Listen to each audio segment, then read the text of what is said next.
Hello दोस्तों, आज की इस वीडियो में कक्षा 9 के अर्धवार्षिक परीक्षा 2022-23 के सामाजिक विज्ञान के पेपर को देखने वाले हैं, जिसका कोड है बीटी। पूरा 70 नंबर का है। अगर आपका कोड सेम रहता है तो यही पेपर फंसेगा, अगर अलग रहता है तो इसी के आधार पर पेपर फंसने वाला है। तो आपको पूरा पेपर हल करके जाना है। यहाँ पर देख सकते हैं, पेपर को मैं बता दे रहा हूँ कैसे हल किया जाएगा। तो देख सकते हैं, बहुविकल्पी में पहला क्वेश्चन दिया हुआ है कि तृतीय स्टेट अर्थात तृतीय श्रेणी में कौन आता है, यानी तृतीय वर्ग में कौन आता है। जो किसान वर्ग होता है वह तृतीय वर्ग में आता है, यानी पहले का ऑप्शन नंबर सी राइट हो जाएगा। उसके बाद है कहा है कि नेपोलियन फ्रांस का सम्राट कब बना था। तो जो नेपोलियन था 1804 ईस्वी में फ्रांस का सम्राट बना था। कब बना था? 1804 ईस्वी में नेपोलियन फ्रांस का सम्राट बना था। उसके बाद है कि दास प्रथा का अंतिम रूप से उन्मूलन कब किया गया था। तो दास प्रथा का जो अंतिम रूप से उन्मूलन सन 1848 ईस्वी में किया गया था। कब? सन 1848 ईस्वी में कर दिया गया था। उसके बाद है कि रूस में कुलीन कौन था। कहा क्या? रूस में जो कूलक कौन था। कौन? कहा है कि कूलक कौन था। तो जो गरीब किसान होते थे उसे कूलक कहा जाता है। तो ऑप्शन नंबर बी क्या हो जाएगा? राइट हो जाएगा। उसके बाद कहा कि समाजवादी का जनक कौन था, यानी जो समाजवाद का जनक था वह कार्ल मार्क्स को माना जाता है। किसको? कार्ल मार्क्स को समाजवाद का जनक माना जाता है। छठवां क्वेश्चन दिया है कि भारत किस गोलार्ध में स्थित है।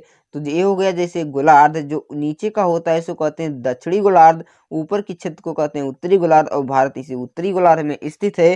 तो उत्तरी गोलार्ध ऑप्शन नंबर ए क्या हो जाएगा? राइट आंसर हो जाएगा। उसके बाद कहा है कि एक स्थलीय भाग जो तीनों ओर से प्रायद्वीप समुद्र से घिरा उसे क्या कहते हैं। तो एक स्थलीय भाग जो तीनों ओर समुद्र से घिरा होता है तो उसे कहते हैं प्रायद्वीप। क्या कहते हैं?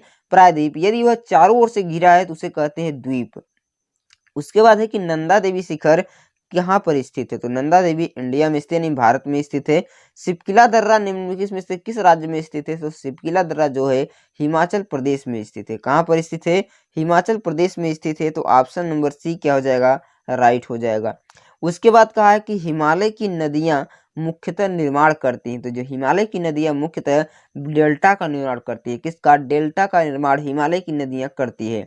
11 नंबर दिया है कि जोग या महात्मा गांधी जलप्रपात कहाँ पर स्थित है। तो जो महात्मा गांधी प्रताप किस राज्य में स्थित है तो उसको कहते हैं तमिल, यानी कर्नाटक। कहाँ पर है? कर्नाटक, वो भी शरावती नदी पर। किस नदी पर? शरावती नदी पर जोग जलप्रपात स्थित है। उसके बाद है 11 नंबर क्वेश्चन। उसके बाद 12 नंबर क्वेश्चन दिया है कि विश्व में सबसे अधिक वर्षा कहाँ पर होती है। तो विश्व में सबसे अधिक वर्षा मासिन राम मेघालय में होती है। तो ऑप्शन नंबर सी क्या हो जाएगा? राइट हो जाएगा। उसके बाद है कि डेमोक्रेसी शब्द में ग्रीक भाषा किन शब्दों से मिला है। तो डेमोक्रेसी जो कि डेमोस प्लस क्रेटिया, किससे? डेमोस प्लस क्रेटिया सबसे मिलकर बना है। तो ऑप्शन नंबर सी क्या हो जाएगा? राइट हो जाएगा। फ्रेसिया के स्थान पर क्रेटिया और फ्रेसिया दोनों कह सकते हैं। उसके बाद है कि शासन की विभिन्न प्रणालियों में से सबसे अच्छा कौन माना जाता है। तो सबसे अच्छा माना जाता है लोकतंत्र। क्या माना जाता है? लोकतंत्र। उसके बाद दक्षिण अफ्रीका कब गणतंत्र बना था। तो जो दक्षिण अफ्रीका था 26 अप्रैल 1994 को गणतंत्र बना था। कब बना था? 26 अप्रैल 1994 को गणतंत्र बना था। उसके बाद कहा कि भारत के प्रथम प्रधानमंत्री कौन थे। तो भारत के प्रथम प्रधानमंत्री पंडित जवाहरलाल नेहरू थे। कौन थे? पंडित जवाहरलाल नेहरू थे। उसके बाद 17 नंबर क्वेश्चन दिया है कि निम्न में से कौन सा द्वितीय क्षेत्र में आता है। तो द्वितीय क्षेत्र में आता है व्यापार। क्या आता है? व्यापार। और प्रथम क्षेत्र में आता है कृषि। उसके बाद है कि वर्ष 2016 में जीवन प्रत्याशा कितनी थी। तो 70 थी। कितना थी? 70 वर्ष थी जीवन प्रत्याशा। उसके बाद है कि निम्नलिखित में से क्या निर्धनता का सूचक नहीं है। तो जो निर्धनता का सूचक नहीं है वे है सी, यानी प्रयास। क्या है? प्रयास जो है निर्धनता का सूचक नहीं है। उसके बाद है कि भारत में कितने लोग गरीबी रेखा के नीचे रहते हैं। तो 27 करोड़ लोग भारत में गरीबी रेखा के नीचे रहते हैं। उसके बाद दिया है वर्णात्मक प्रश्न। वर्णात्मक प्रश्न में दिया है कि फ्रांस की क्रांति के सामाजिक कारण आपको लिखना है, खूनी रविवार की घटना के बारे में उल्लेख करना है, और 82.5 डिग्री पूर्वी देशांतर मानक यमुनोत्तर को चुना क्यों जाता है तो इसके बारे में लिखिए। अथवा हिमालय का निर्माण कैसे हुआ है, संक्षेप में इसका आपको वर्णन करना है। इन सभी क्वेश्चन का बुक से आप आंसर कर लेंगे और इसका अच्छी तरह से आपको याद कर लेंगे और अपने प्रश्नों को अच्छी तरह से हल कर लेंगे। लोकतांत्रिक तथा गैर लोकतांत्रिक में अंतर आपको बताना है। नेल्सन मंडेला अफ्रीका की आज़ादी के नायक के रूप में लेख लिखिए, अथवा मानव की पूंजी के निर्माण में शिक्षा क्या भूमिका थी, अथवा आपको लिखना है भारत में निर्धनता कारणों का विवरण प्रस्तुत कर देना है।